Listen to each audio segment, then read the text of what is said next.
And the fact of the matter is, Dana White got off easy.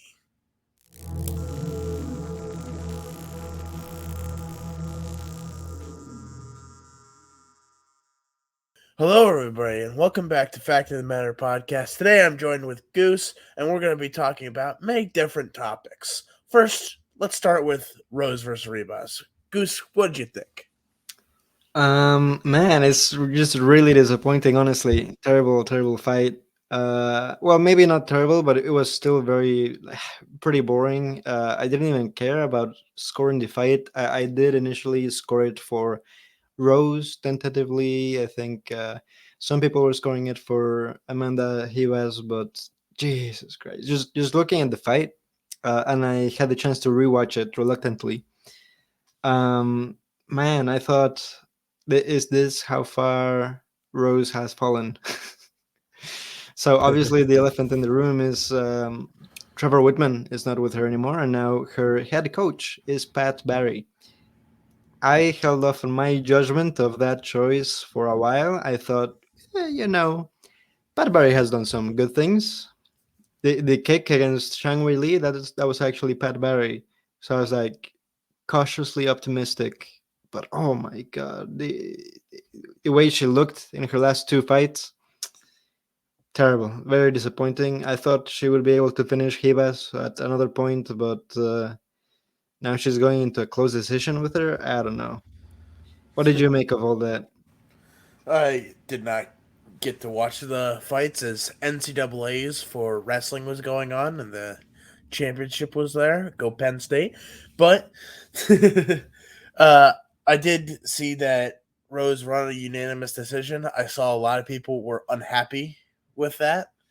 And I had my thoughts about Pat Barry for a while. While you hesitated, I went I went full on aggro Yeah, against him.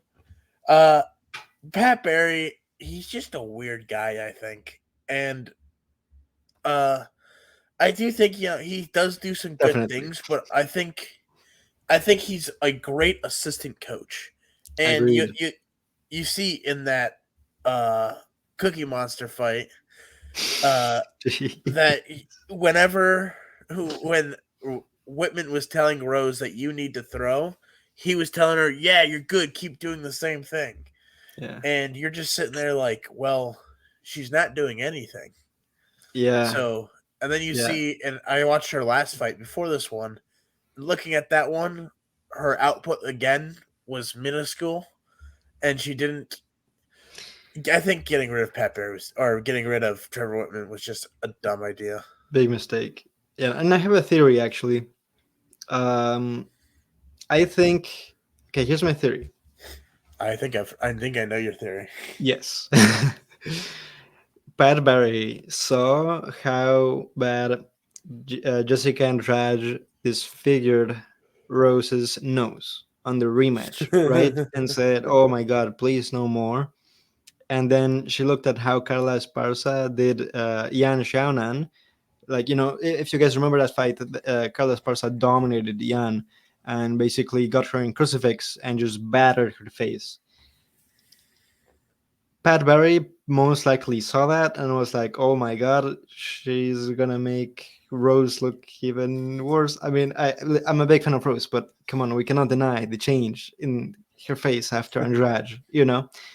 I am convinced this is the main motivator for Pat Barry to force such a passive fight style with Rose. And what do we see? So obviously, after the Andrade fight, we see Shang quick, but the rematch against Shang, right? We already saw the first like inklings of a passive Rose, but then you know she fights against Carla, and it's the worst fight in UFC history. And then Manon Hibas, she just not performing anywhere close to the best of her abilities. So that's my theory. Yes, Pat Barry wants a long-haired Rose back instead of Valderez. Right, But right. getting into that, why don't we talk about the current state of matchmaking in the UFC. Yeah, It was honestly, it's what do you hard to. Yeah, it's hard to be excited for some of these fights. We saw the Rose and Ribas main event, and even I, as a fan of Rose, was not remotely excited. For most of some of the fights were okay; they're pretty decent. Some weird shit happened, but I don't know. It's biting? right. Yeah, the matchmaking is terrible, terrible lately. It's been bad. I do say they did have some very good matchmaking, like Oliveira versus Armand. I love that fight. But then you get to other fights Hmm. like Bo Nichols fighting another can. He shouldn't be fighting another can. On the You main have card, on the main card's wild. As a Bo Nickel fan, I think that's wild. But then you got like Justin Gaethje versus Max Holloway, which is a banger, but it's kind of just like why? Why is that a fight? yeah. And I love that fight. And you look at some of the matchmaking of this, and you're just like, well, you got bangers coming up, but it's also like, what's going on? And then let's. I haven't even addressed the big one. Pantoja is fighting the 10th Oh ranked my fighter. god. Yeah. But Ridiculous. even as a guy that's not really a fan of Moikaev or Albazi or whatever the hell his name is, Hmm. uh, I'm like, those guys definitely deserve the title shot over this guy. More than airsec. Yeah. Yeah, I no, would say that's crazy. even Roy Val, I would put him over. And even they brought back Jose Aldo against Oh my gosh, yeah, Jose Martinez. Aldo's coming So back. I it's just you know, crazy, isn't it? hey, watch out Crazy. for Jose Aldo to come back, and It's probably gonna win. he's gonna clean out 135, and then he's gonna go up to 145, beat Taporia, and solidify himself as the GOAT. Stop, And stop. all you Volk fans, hey, hop off Aldo because Aldo's the. I'm just joking. No, yeah, he's probably gonna Aldo, retire after this one, but even I think though, he'll retire on a win. yeah, I think he wants to retire Yeah, on a win. And by the way, Volk fans, Aldo over Volk on the GOAT conversation. preach. Preach. Yeah, no, but honestly, the fans that have defended the UFC lately are like, Herder. Well, actually, Dude, they've been we nerds. can It's we're kind of been kind getting of like funny. great fights on 299 and 300, but it's like they're using like a false dichotomy in that we can have nice things in both fight nights and main events. Like in previous We've years, seen we great fight nights. exactly we used to see great pay-per-view events and great fight nights at the same time, and it was in a healthy ecosystem. But what's happened lately, they've just put like they just unnecessarily stacked cards like for no reason, and that just leaving fight nights I feeling empty, remember right? I remember we there was like it was two stacked pay-per-views, and in the middle you had Cater versus Emmett. And on that card Mm, you had Garam versus Demir, which was a great fight. very And different. then the next Yeah. fight night card was not Darius, Armand versus Gamrot, which was a fun Wow. fight to watch. Yeah. And then you had a very good pay-per-view after that, I believe. So it's like Good memory. you had pay-per-view, two great fight nights, and then another pay-per-view. And we've just been Yeah. having really bad pay-per-view after really bad pay-per-view. I mean, fight night. You mean, yeah. Or yeah, Yeah, no, really bad fight it's night after really bad fight night. yeah, it's terrible, terrible. But and then even worse, they're at the apex, so they feel even less exciting. Yeah. And So, then if we get even more into the matchmaking, if they do this fight, they have Islam calling out Dustin Poirier. geez. It's Yeah, that makes zero sense. Just imagine, I can already imagine Dustin Poirier in the first round pulling guillotine and getting submitted with an arm triangle right afterwards. That's just yeah. first of all, he doesn't deserve it, and second of all, it's not even a remotely interesting matchup. Like, are we being real? No. Is Dustin really gonna knock out Islam? I don't No. think so. He, he's not even doing anything to deserve it. He didn't do anything to Khabib. What's he gonna do to Islam? Right. Islam's way more. I'm trying to find the right word. Disciplined on the feet than Khabib was, and he's by not going to far. leave himself wide open like Khabib does, and his takedowns are way more crafty, Yeah, and we get to Dustin just backing up the entire time because that's what his fighting style is. He's just going to get taken down and subbed. I don't care that he has a black belt in jiu-jitsu. His right. black belt is about as meaningful as wet paper. Like, Yeah, yeah, no, that's pretty much it. And when we're talking about the BSD fight, right? We both talked that he was definitely gonna get taken down, regardless if he pulled guillotines or not. If he's being taken down by Dan Hooker, how do you expect him to stop a takedown by BSD or Islam Makhachev? It's yeah, just not gonna happen. This is just another example of the matchmaking I don't want to see, but nowadays I'm afraid that it might happen anyway because that's yeah, just the UFC way of doing things now. yeah. So And I don't know how many people I saw say Dustin Poirier has good takedown defense. nah. I saw in comment sections, I saw in the Discord, and I was just I've never been more shocked to see that in my life. I'm like, have you not watched his past fight? Like, well, it was only Khabib and Oliveira. He stopped Nope. Oliveira, and it was Khabib taking him down. I'm like, Chandler did anything he wanted to in round two and a bit Well, of round one. to be fair, Chandler's pretty explosive, so I can understand that True. one as well. But Dan Hooker is where I draw the line. I Yeah, mean, that. Hooker. Come on, I'm come like, on, come on, come on. it's He's still even far from a Chandler wrestler. sucks at control. He kind of just gets on top and just True. starts throwing, and he Well, controlled Poirier.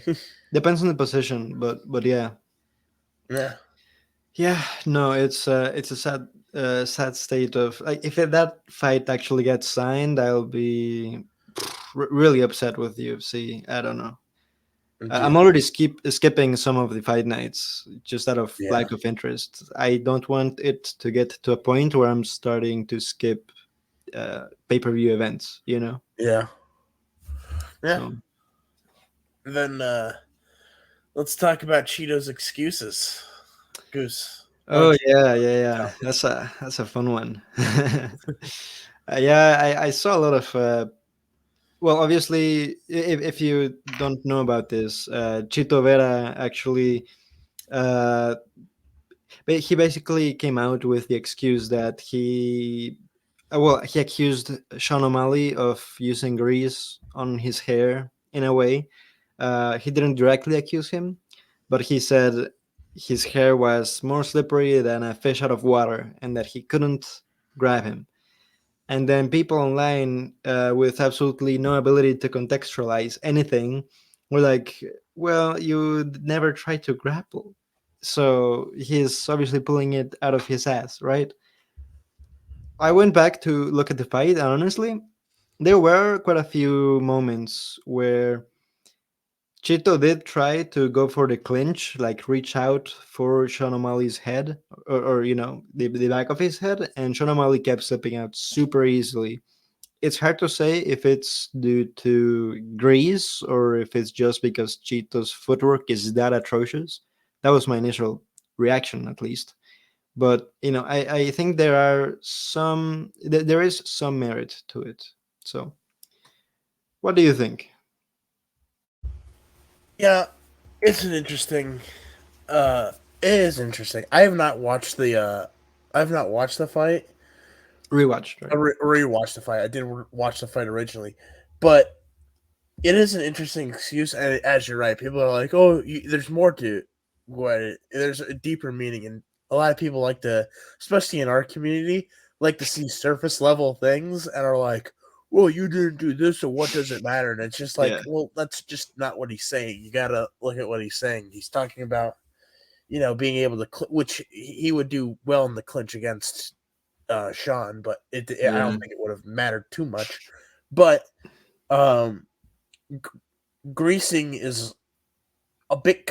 I wouldn't say common, but a bit. It's more of a common foul or cheating way Hmm. in the UFC. I think one thing is I know if I ever did, I know I sweat so much. So if I would Right. probably get accused greasing immediately. I'd be Oh, like, I nah, see. that's I just my see. perspiration. Like Jorge Masvidal. I mean, I don't know. Oh, It's hard to stop, right? Because you can control a fighter the whole time, yeah, right? yeah. So you don't know when they're actually greasing. But It's interesting. I don't know if yeah, there's any merit to it. Yeah, I don't there know. I could don't know. be, but I don't think it would have mattered too much. But Yeah, it's whatever, honestly.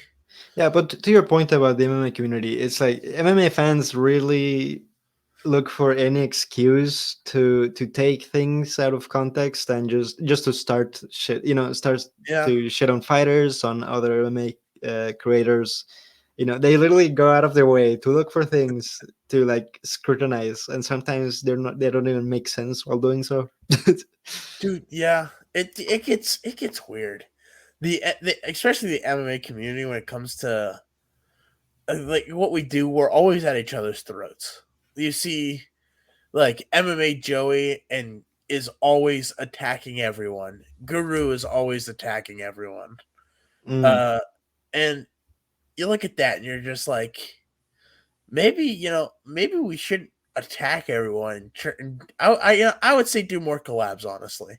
Like, Well, hey, oh, it gets clicks. it Guru knows does. what he's doing, right? Guru knows what So, he's doing, and I will say, Guru is well researched. He's very well researched, and yeah, looking at his research at what he that's does, true. he's very well informed. Though He's a he does professional hater. he He is a does his professional homework. hater, but he's about. I would still say my hating skills are better than Guru's when it comes to Khabib. When it comes to Khabib specifically in that camp, but I look at like what he does. He well researched, though he does stretch a lot. Like I Yeah, remember some of the Izzy stuff that he brought to the table. I was like, okay, that's a bit of a stretch. But other yeah, things, I was like, all right, yeah, no, dude. that's When, just, he- don't when think I'm defending Izzy, by the way, for you guys watching. I'm definitely not defending Israel Adesanya's yeah, no, dog but thing. to your point, when he started to create drama with the weasel, it was so out of nowhere, so far fetched, and eventually the weasel caught on that this is just literally just drama for clicks. Though I will say I find it tiring, to be the honest. It's it is really tiring. Though I will say the Weasel did do some very biased things for because yes. it was about there's two main times we went at Weasel. One of them was the Islam Volk fight, and the other one was the Hamzat Usman fight. No, and And also the Ankalaev against Jan Blachowicz fight. did he say? Did he actually say Ankalaev beat Jan? Yeah, I think something like that. I'm not sure if he said that Ankalaev beat Jan, but I'm pretty sure like the way he was justifying like his conclusion. I mean, some of the strikes he counted as like big strikes for Ankalaev. If you went back to watch the fight, he was so wrong in his Dude, scoring. But he did the same thing with the Hamza fight. I remember I called that out before the Guru. I watched it and I'm just like, I don't know about that one. Because yeah, I no. watched it and was like, I'll put it this way: the MMA guru has valid points to criticize the weasel, but he just pushes it to the next level. the thing with MMA Guru is he. One thing I notice, and this is what when you look at it, when I watch an MMA Guru video, I realize, hey, this video doesn't need to be 20, 30 minutes long. This could be 10, 15 minutes long. And then Yeah, I watch the video and you see him it's repeat fluff. himself 18 times. Yeah, That's he just just screams harder each time. That's yeah. the entertainment. I will say, Emma Guru, if you're watching, you need another Murab breakdown. Those things are hilarious, and that's where I became a fan of He's kind of those. a fan of Mirav now. Have you seen? Well, I Is mean, he? not a fan, but like he's He's not growing as on big of him. a hater. Yeah, kind of I sad. think it's just because everyone hates Sean O'Malley, Yeah, except, maybe. except for casuals. Maybe, yeah, maybe Maybe. so. But anyway, now that you mention Usman, though, I did want to talk about another recent controversy. Dana White insisted that Usman is higher on the GOAT list, or like is the greatest welterweight of all time. Well, we have GSP. Yeah. I, I What do you mean, think? that was a wild statement. And I think the only reason he made that statement was two reasons. One, GSP has been against the UFC before in pushing fighters to go to different companies, I believe. And Mm, two, the middleweight belt, where he told GSP, if we give you this title shot, you have to fight for it, or you have to defend the belt if you win. And he won the belt, and then he did have a legitimate retired reason to not defend it, but he stripped the title and never came to defend it. So Dana White feels, I would say, a bit crossed, and that's probably for why sure, he doesn't like GSP. for sure. Uh, and that's probably why he's always against him. However, to say Usman is the GOAT over GSP is one of the wildest statements. It that is a It's just a wilder casual take, right? that is a wilder statement than Volk being above Aldo, and it's not even I close. agree. Yeah, I mean, if you look at the stats, who has more title defenses? GSP 9, Usman 5. Who has more unique opponents during title reign? GSP 8, GSP. Usman 1. Victories over UFC world champs. GSP 6, Usman 2.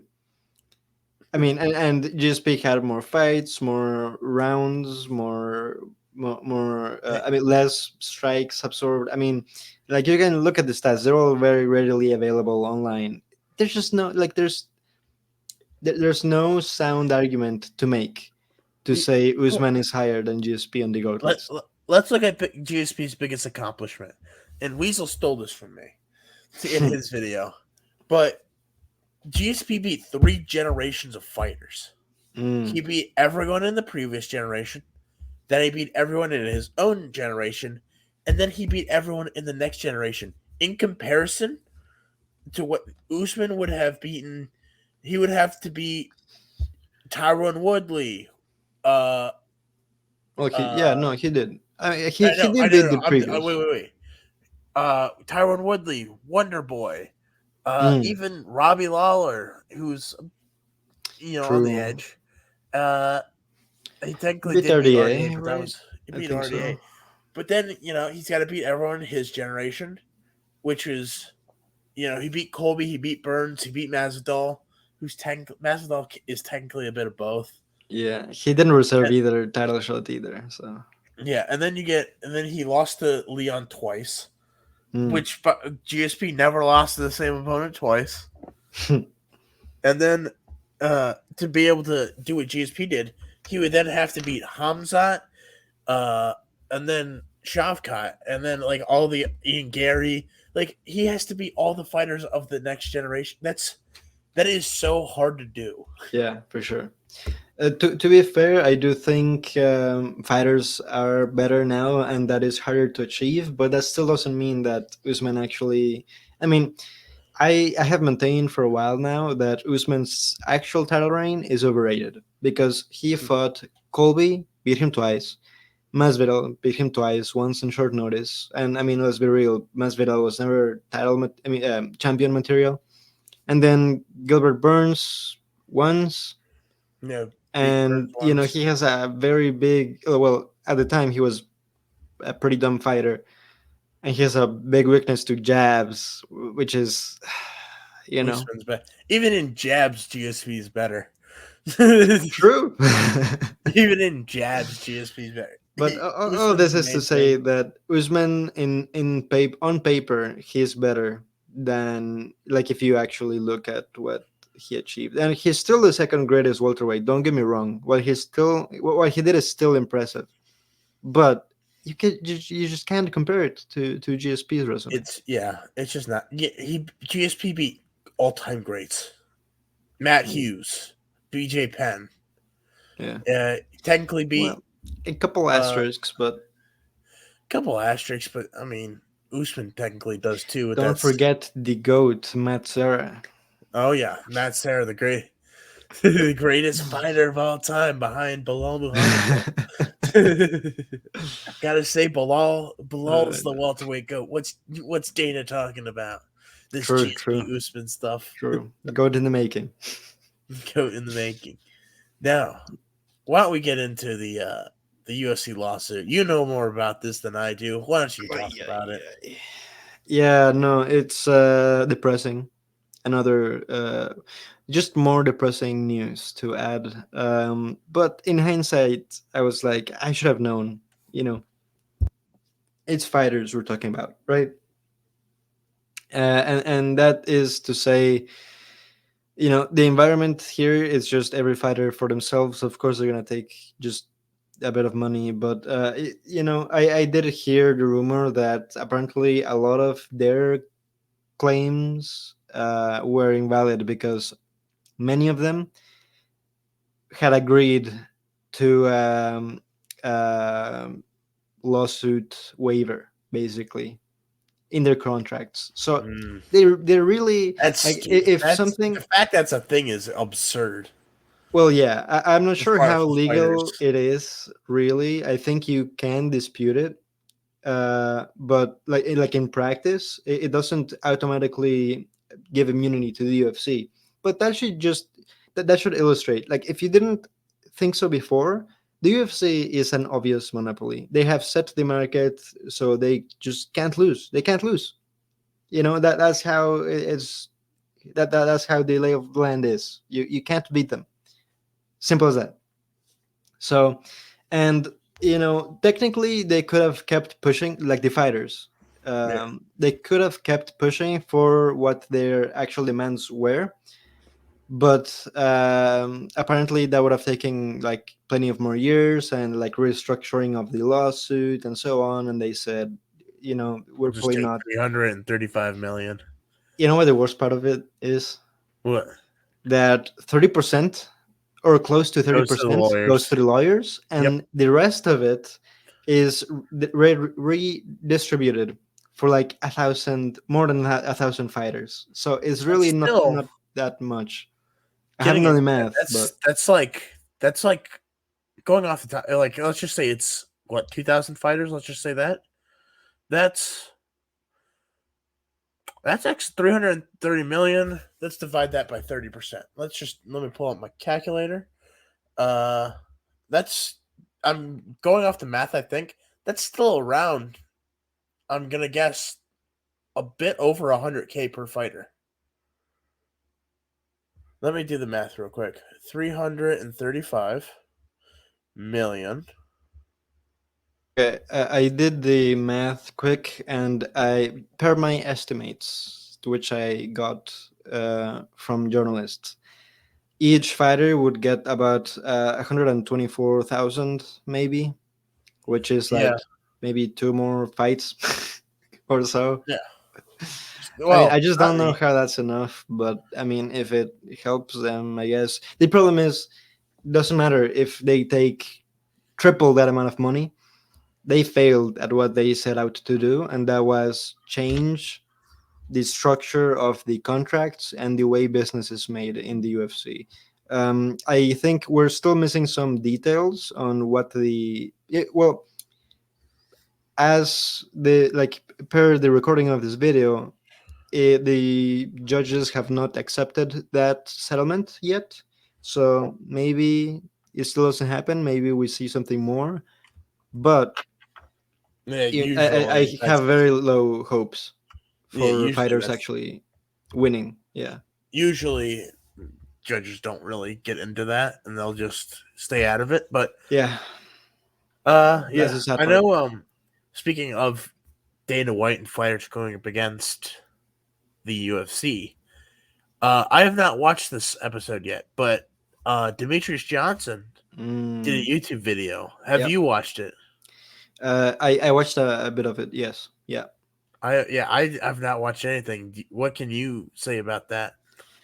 Well, yeah, no, he basically talked about his experience, and it's an experience shared by plenty of other fighters. Of like, once you get on Dana White's bad side, you're screwed. You can't do anything. You can't negotiate for a better contract. You're not treated as an independent contractor. I mean, Demetrius Johnson was being paid about the same as a fighter on their debut, like the That's lowest of crazy. the low level of MMA fighter entering the UFC. Like I'm talking 15K to show, 15K to win as a champion with multiple defenses, with no That's option to crazy. pay-per-views. And he talked about Dana White's lies. If you don't think Dana White lies all the time, you're just delusional Yeah. or a I real mean, casual, straight up. I feel So, there's been plenty of videos out there that have shown that Dana White has even gone back on his word, and then when people oh call him out, yeah, he's there's so many videos of him being like, "This has never been the case. What the hell are you talking about?" And then women will a never week fight in the later, he's like, UFC. "All right, this is the case. What are you talking about?" Yeah. You know he's lying when you ask something that he doesn't want to answer and he just starts insulting the reporter. You know, Oh yeah, that's when you know he's lying. dude. I Yeah, remember. he's hiding I something. forget what the question was, but the question was a genuine good question that I actually was like interested in, and then he just like, "That's a terrible question." I'm just like, "All right, dude. All right." Maybe something related to power slap or some shit. No, it was like I think it was about like I Oh forget what man. it was. I think it was about Pay. like Rose or something, and I was just like, "What the hell is he talking about?" But Maybe main yeah, now events. now that we're on Dana's bad side, I guess we're not getting paid or sponsored to do this anymore by the UFC. Oh no, Oh no. oh no! It's not like we're never gonna Non-existent get paid by paycheck. him. You know, Oh yeah, the worst part of this, I feel like just extra salt to the wound, is that Bloody Elbow shut down basically. Like they're on their new really? management. Yeah, and because they were actually the ones following with the most scrutiny this whole ordeal. They were reporting on the UFC's unjust negotiations a lot, and I enjoyed their articles. But basically, a different company bought them. They weren't making enough money, and this new company basically deleted all of the good That's content. crazy. Like, yeah, they deleted everything, man, and That's now actually it's all crazy. lost. So, yeah, I all guess the we're just gonna anti have to UFC stuff. rely on MMA on point and Oh old yeah, news. yeah. I guess that's all we have. Well, yeah, and Ariel Helwani. I guess that's all we have left. Very sad. Uh, Very sad day for me. Ariel Hawani is a snake. I dislike that. I will say he likes to. He's overhated. He he does put a spin on a bunch of things though. I will I say. agree. I I agree. will say. Like one thing is, I remember this is like more of a wrestling thing. Is I remember Aaron Brooks started talking about he's a wrestler, and he started talking about like Jesus and love. And I remember he said like I remember he talked about how like Christianity was the true church. Hmm. And then Ariel Hawani was like, "Do you know how many Muslims you've just offended and how terrible of a person Aaron Brooks is for that?" Shut And I'm just up. like, and I'm sitting there just like, "All right, how many Muslims have said the exact same thing about Christianity?" It's ridiculous. Yeah. And I'm just like, I don't want to get into a religion war, but all right, bro, like, come Just on, let's respect. just be Yeah. fair. He's Let's just just, spinning it to make him yeah, look bad, and that he does that. He has done that against DDP, against yeah. Jamal Hill. I mean, fuck Jamal Hill, Oh, but he has done it against him. I remember the DDP thing was huge, but I remember Oh yeah. because as a huge wrestling fan, when he went off on Aaron Brooks for that, I was like, all right, dude, come on, like, bro, Yeah. No. it's just stupid. But I Let's guess not get that's into a what religion. we are left with. But thankfully, we have fact of the matter to the Thankfully, we rescue. got fact of the matter. The most accurate podcast on the planet. Yeah. Except for Not last that week. we're We talked. journalists, but No, we're you know. not journalists, sadly. And by the way, there's a new fighter that's gonna come up in around 4 years. Watch out for the name Connor Warner. Connor Warner. Connor Warner. This is a guy I Oh, know. your buddy. My Oh, yeah, buddy. yeah, yeah. He's I'm calling it now. Hell yeah. 6 years from now, he's going to be a UFC champion. Imagine. Damn. That'll be great bragging rights.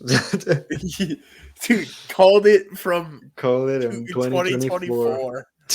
6 years in advance. Nice. Along with Bo Nickel. Let's go, Bo Nickel.